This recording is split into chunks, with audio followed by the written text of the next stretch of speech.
Medak cathedral నుండి women's fellowship వారము ఒక 50 మందిని గట్కేసర్ దగ్గర ఉన్న కర్మెల్ టెంట్ స్థలంకి వచ్చినాము. ఇది చాలా సంవత్సరముల నుండి అద్భుత రీతిగా నడపబడుతుంది. అనేకులు దర్శిస్తున్నారు.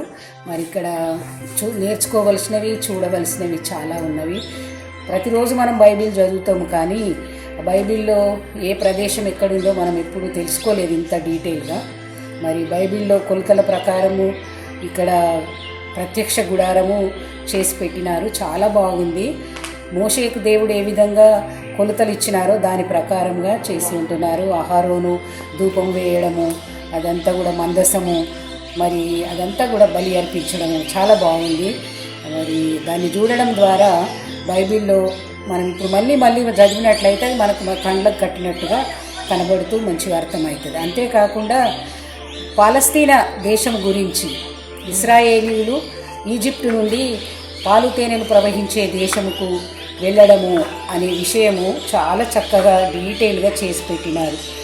ఈస్ట్ నుండి వెస్ట్, నార్త్, సౌత్, అక్కడ 4 దిక్కులకు ఎక్కడెక్కడ నుండి ఇశ్రాయేలీలు ప్రయాణమైనారు, ఏ దేశంలో ఏ ప్రదేశంలో ఏం జరిగింది, యోర్దాను దగ్గర, ఎర్ర సముద్రము, అదంతా కూడా చక్కగా వివరించినారు. మరి యెరూషలేము పట్టణం నుండి ఎరికో పట్టణంకు దిగి వెళ్ళడం అంటే నేను ఇంతకాలం అనుకున్న ఒక పాస్టర్ గారు చెప్పి ఉంటున్నారు, పరిశుద్ధ పట్టణము నుండి పాప శాపగ్రస్తమైన పట్టణంకు దిగి వెళ్ళిండు అని చెప్పినారు. నేను కూడా ఆ విధంగానే, నేను హాస్టల్లో పనిచేస్తుంటాను, నేను కూడా పిల్లలకు ఆ విధంగానే చెప్పినాను.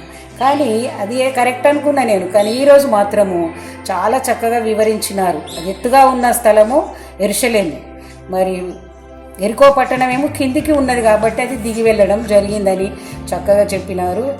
ఇదంతా చూసిన తర్వాత ఇప్పుడు మనసులో ఏమనిపిస్తుందంటే పాలస్తీనాకు పోయి మళ్ళీ చూస్తే బాగుండు అన్నట్టుగా అనిపిస్తుంది. ఏ ప్రదేశం ఎక్కడున్నది అనేది డీటెయిల్గా చెప్పబడింది. చాలా ఇన్స్పైర్ అయినామన్నమాట దాని ద్వారా.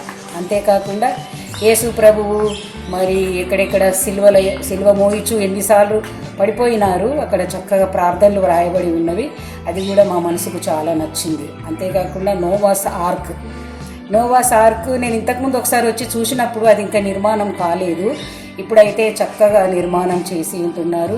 అందులో ఉన్న జంతువులు, చీకటి రూము అవన్నీ చూసి చాలా ఇన్స్పైర్ అయినాం. ఇంత శ్రమపడి ఇన్ని ప్రదర్శనలు చక్కగా చూపిస్తున్న మరి కర్మేల్ సంస్థ వారికి, స్థాపించిన వారికి, మా మెదక్ కెథీడ్రల్ విమెన్స్ ఫెలోషిప్ అందరి తరఫున హృదయపూర్వక వందనాలు చెల్లిస్తుంటున్నాను.